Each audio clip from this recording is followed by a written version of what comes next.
This meeting will come to order, and I've asked, we have a quorum is present, and each member has before them copies of the materials from today's agenda as placed in the rostrum. I've asked Michael Boss to open us in a prayer. Michael? Thank you, Mr. Speaker. Can we pray? Dear Heavenly Father, we just thank you for this day. We thank you for the blessings of it. We thank you for being able to serve in this body. We thank you for this nation. Lord, guide us and direct us. Give us wisdom, understanding as we move forward with today's work. We ask all these things in your Son, Jesus Christ's name. Amen. Thank you, Michael. As I said, the quorum is present. Each member has before them copies of the material in today's agenda. HHR 897, Reducing Regulatory Burdens Act of 2015. The bill, HR 897, is now before the committee for consideration without objection. The first reading of the bill is waived and will be open for amendment at any point.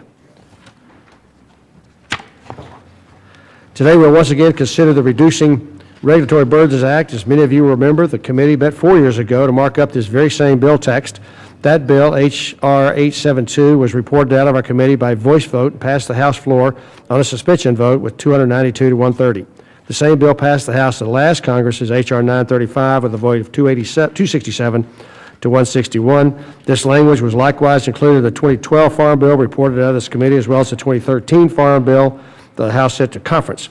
It was included in the conference report text of fiscal year 2012 Interior, Environment, and Related Agencies Appropriations Bill. Unfortunately, due to opposition from a couple of our friends in the Senate, we've been unable to get this bill to the President's desk for his signature. As many of you recall, the bill language was drafted at our request by the EPA Office of General Counsel. The problem we asked EPA to help resolve stems from an uninformed court decision in the Sixth Circuit of Court of Appeals. This decision invalidated 2006 EPA regulation exempting pesticide applications that are in compliance with the Federal Insecticide, Fungicide, and Rodenticide Act from having to comply with a costly and duplicative permitting process under the Clean Water Act. The attempt by those pressing this litigation have federally registered public health, aquatic, agricultural pesticides regulated through the Clean Water Act permitting process is unnecessary, costly, and ultimately undermines public health. It amounts to a duplication of regulatory compliance costs for a variety of public agencies, adds to their legal jeopardy, and threatens pesticide applicators, including Mosquito Control District, with fines for noncompliance that are statutorily set at $37,500 per day per violation. Across the country, several mosquito control districts that are already faced with tight budgets and legal jeopardy, this mandate assumes, have warned of operational disruptions of varying degrees due to these costs. Doing so will expose large portions of the population to mosquitoes potentially carrying a number of dangerous exotic diseases such as West Nile virus.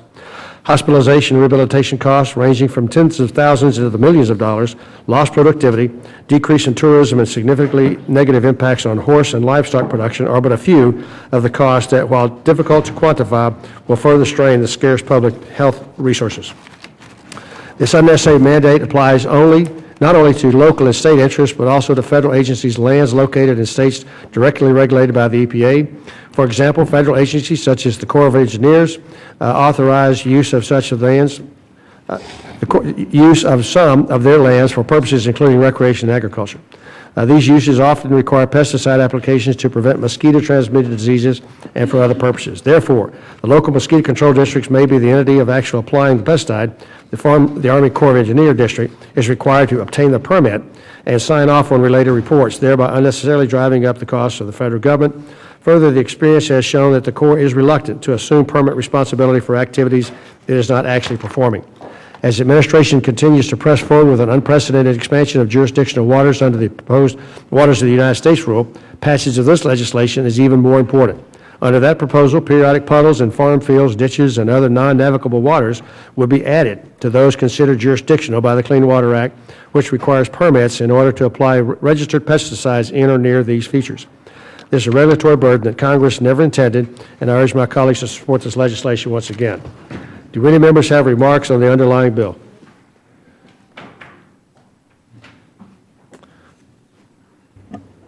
Mr. Davis.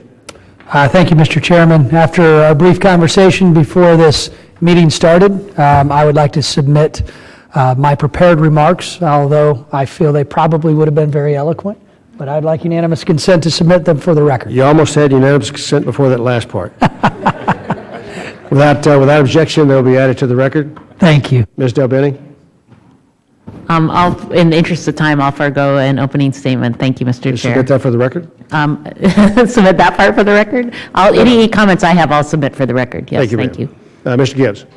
First, I want to thank the chairman for bringing this important piece of legislation up, and I won't repeat all the things you just said very eloquently, explaining what the bill does. But it is, because of the court case, was very narrowly defined, and it caused this problem. Essentially makes puts the Clean Water Act into play. And keep in mind, FIFRA, that the chairman said, any pesticides used are under the label that the EPA already approved that label. So it's under that authority, and that's the regulatory authority. And I want to put this in a very maybe common sense approach to how this really works in the Clean Water Act. You get NPDES permits. It's for say the factory out there has to have discharges. And an NPDES permit is there so the EPA can regulate that discharge, that point source. And unfortunately, the court case made the sprayer essentially a point source. And this is redundancy, adds costs, and I'll tell you, we've got some mosquito control districts, as the chairman said, that have had some serious issues getting the permits and getting the process in place, and actually probably hampered some of the preventative programs in that. And so this is common sense legislation that, that makes sure that the applications that need to be done that farmers need to do, and the Army Corps needs to do, and mosquito control districts are doing it under the regulatory authority of the label on FIFRA, and this is common sense that control those costs and protect public health and safety. Thank you, Mr. Chairman, for bringing this. Gentleman yields back. Appreciate those comments. I now recognize counsel for a brief explanation of the bill. Thank you, Mr. Chairman. H.R. 897 is the Reducing Regulatory Burdens Act of 2015. Section 1 is the short title. Section 2 amends the Federal Insecticide, Fungicide, and Rodenticide Act by adding a new paragraph that prohibits the administrator or a state from requiring a permit under the Clean Water Act for pesticide applications authorized under FIFRA, except in certain circumstances.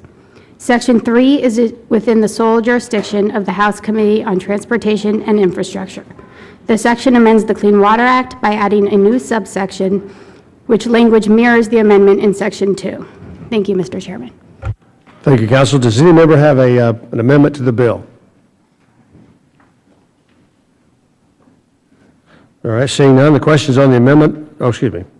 Then, Mr. Peterson, you have an amendment. I have a motion. Mr. Chairman, I move that the bill, H.R. 897, as amended, be reported favorably to the House with recommendation that it do pass. We have a motion. Is there now discussion? Hearing none, the question then is on the motion offered by the gentleman from Minnesota to favorably report H.R. 897 as amended. All those in favor say aye. Aye. All opposed say nay. In the opinion of the chair, the ayes have it, and the bill H.R. 897 as amended, 897, is ordered to be reported favorably to the House. Does any member wish to file supplementary, minority, additional, or dissenting views of H.R. 897? If so, please have them submitted to the council's office, room 1407, by noon on March the 23rd, 2015. Without objection, the usual instructions are given to staff that consist of making technical, clarifying, conforming language as are appropriate without changing the substance of the legislation. If there is no further business for our committee, then we're adjourned. Thank you very much.